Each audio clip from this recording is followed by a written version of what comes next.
Ito mga boss, may gagawin tayong LCD Oppo A5. Bali nakabaklas na tong likod niya.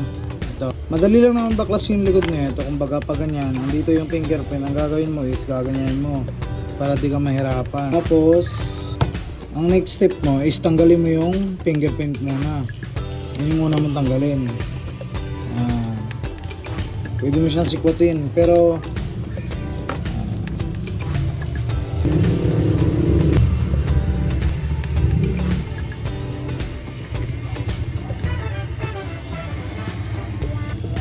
tapos, para safe ka magtanggal mga boss, ang gagawin mo is lalagyan mo siya ng tape dito para safe ka magtanggal. Para di mawawala yung mga button niya. Ang gagawin mo is tape mo. Lalagyan mo siya ng tape. Yan. Tapos ito, tatanggalin mo to. Yan, yung same slot. Tatanggalin mo yan. Ito mga boss, bali ito yung bukasan niya. Bubuksan natin mga boss. Ako kasi mga boss, makapal yung kuko ko. Kaya ang ginagawa ko is kuko na lang ginagamit ko pang baklas. Ayan, paikot lang yan mga boss. Yan. Madali lang yan mga bossing. Yan, paikot lang. Tapos pag matigas, gagamitan mo ng pang sikwat para mas madali. Pero kasi sanay na ako. Kaya ang ginawa ko, kuko na lang ginagamit ko. Tapos check mo kung may tornilyo. Yun nga, may isa pa mga bossing.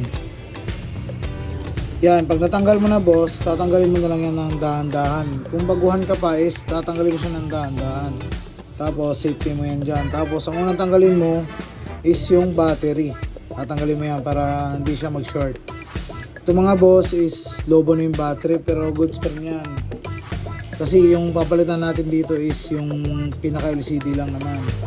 Ang gagawin natin is, tatanggalin natin yung battery. May lock to. Hatake mo lang yan mga boss. Yan. Ganyan lang magtanggal ng battery. Bali, nagawa na pala ata tong LCD niya. Napalitan na ata ng LCD. Ayan, napalitan na pala mga bossing. Hindi na nagtatouch. Nagdaganan daw. Ayan mga boss. Bali, kailangan mo rin linisan to mga boss para mas maganda yung ano niya. Ang ginagawa, ang diskarte ko rito mga boss. Nilinisan ko yung gilid niya para mas maganda yung lapat ng LCD. Paikot lang yan mga bossing, madali lang naman magbaklas ng mga ganito. Tapos, kailangan panatilihing malinis yung gilid. Para at least, pag naglagay ka ng LCD, fix na fix. Kasi once na hindi yan malinis, usually, nangyayari sa mga ganon is, nababasag yung gilid pag pinipix. Kaya mas maganda pag sobrang linis talaga mga boss. Ako kasi naglalagay ako ng Fuji sa malinis. Tapos yan, pinapaikutan ko lang ng Fuji yan mga bossing. Yan. Para sobrang linis talaga. Yan. Paikutan mo lang ng Fuji yan. Madali lang naman yan. Kaso kung wala kang Fuji, pwede naman manual kahit ano lang ilagay mo. Basta mabilis lang naman matanggal yung mga dikit-dikit sa gilid. Kaya maganda rin talaga. Para sa akin maganda pag may Fuji ka talaga mga boss. Ito na pala yung LCD natin boss. Yung ikakabit natin. Ang gagawin mo is testing mo muna yan. Para iwas disgrasya na rin. Ang gagawin mo is testing mo muna sa likod bago mo isalpak para kung sakaling hindi pa natanggal yung LCD, mas maganda kasi itong ganito para in case na buo pa LCD nila, at least kung walang display ito, hindi mo pa rin nagagalaw. Kaya ang importante kasi doon, na-safe ka pag ganun. Ito, salpak mo na sa likod muna tapos testing mo. Yan, bali testing natin mga boss. Kung gumagana ba yung touch. Kasi dito kasi makikita mo na at malalaman mo kung okay ba talaga yung touch. Ayan mga bossing, gumagana naman. Kaya ang gagawin mo is sasalpak mo na siya rito mga bossing para magawa na natin. Tapos ang pinakamagandang rito is tatanggalin mo tong plastic na to para hindi siya mag-ghost touch. Kasi maganda kasi pag lapat na lapat yung flex mga bossing. Ang gagawin mo is tatanggalin mo yan. Ingatan mo lang din pag nagtatanggal ka kasi maselan yan sa baba.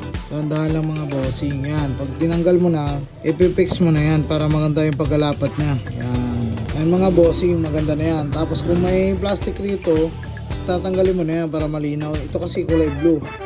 Hindi siya malinaw pag kinakabit mo pa rin yan. Kaya ang ginagawa ko is tatanggalin mo na yan. Tapos, pag nagsalpak ka naman dito boss, kailangan mo i-check kung goods ba. Kailangan mong kakapain para walang glass na naiwan. Tapos kapag okay naman na, ang gagawin mo isasalpak mo na lang. Yan, dahan-dahan ng mga bossing. Kung expert ka na, di mas maganda. Yan, check mo rin kung nakaangat. Kaya mas maganda kasi mga bossing pag yung LCD lapat na lapat talaga mga boss. Tapos mga boss, bali kakabit mo lang tong flex. Yan, kakabit mo lang. Kakapain mo lang siya, papakiramdaman mo lang kung baguhan ka pa.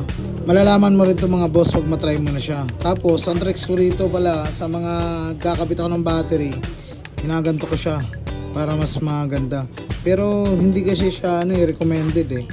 Mas maganda na rin pag gaganon na lang, kumbaga ilalapat nyo muna yung flex. Nasa inyo rin naman yan kung ano yung diskarte nyo. Kasi yung diskarte ko kasi yun yung kasi yung diskarte ko. Tapos kapag okay na, ang gagawin mo, yan nakaangat, ang gagawin mo, pwede mo rin siyang i-tape. Diskarte mo rin kung paano mo siya gagawin. Yan. Tapos pag naglalapat pala ng mga bossing, check nyo rin kung walang nakaumbok mga bossing. Check nyo rin. Tapos yung mga switch, dapat kompleto yan para pag sinabi ng customer na hinahanap niya yung mga button, kompleto lahat mga boss para safety rin. Tapos, ang diskarte ko rito mga boss, kung baguhan ka pa lang, lalagay mo lang muna dyan. Pag gitna mo talaga mga bossing yan, pag gitna mo. Tapos, ang gagawin mo is, tanggalin mo to. Yan, hawakan mo. Tapos, aangat mo tong LCD. Yan, aangat mo yung LCD. Tapos, yan, ganyan maghawak mga bossing, ganyan. Para safe yung LCD. Tapos, yan, ang unahin mo talaga mga bossing para safety, yung switch. Kasi yan kasi napupudpud yan. Ilalapat mo yan mga bossing. Bossing? Bakit ganun? Bossing. Yan. Ilalapat mo yan mga boss. Yan. Paikot yan mga boss. Palitan lang yan mga boss. Yan. Paikot lang yan. Yan. Para safe yung LCD. Para hindi siya mabasag. Para maganda yung pagka-fix ng mga bossing. Yan. Tapos yan. Check mo rin kung goods na. Tapos yung tape na nilagay mo kanina is tatanggalin mo na yun. Yan. Para maganda. Yan. Tanggalin mo na yun mga boss. Tapos pagkatapos yan, tornilyo mo na. Bali ito tornilyo na natin. Pero ang maganda kasi dun mga bossing, i-check mo siya kung gumagana pa rin yung LCD. Kagaya niyan, pinindot ko wala, hindi siya gumagana.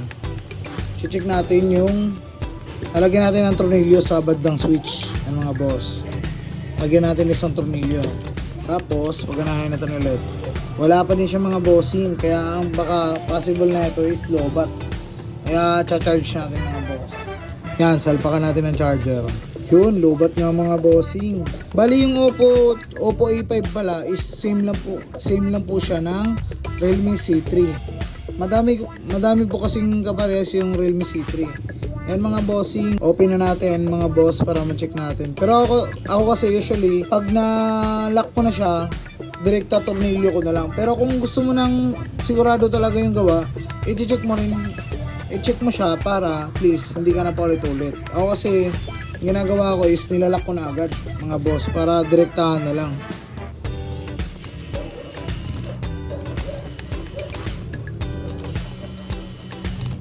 Tapos mga boss, pagtapos mo ng tornilyo dito is yan, tatanggalin mo yung mga tape na nilagay mo. Tapos yan, check mo siya ulit kung gumagana yung touch.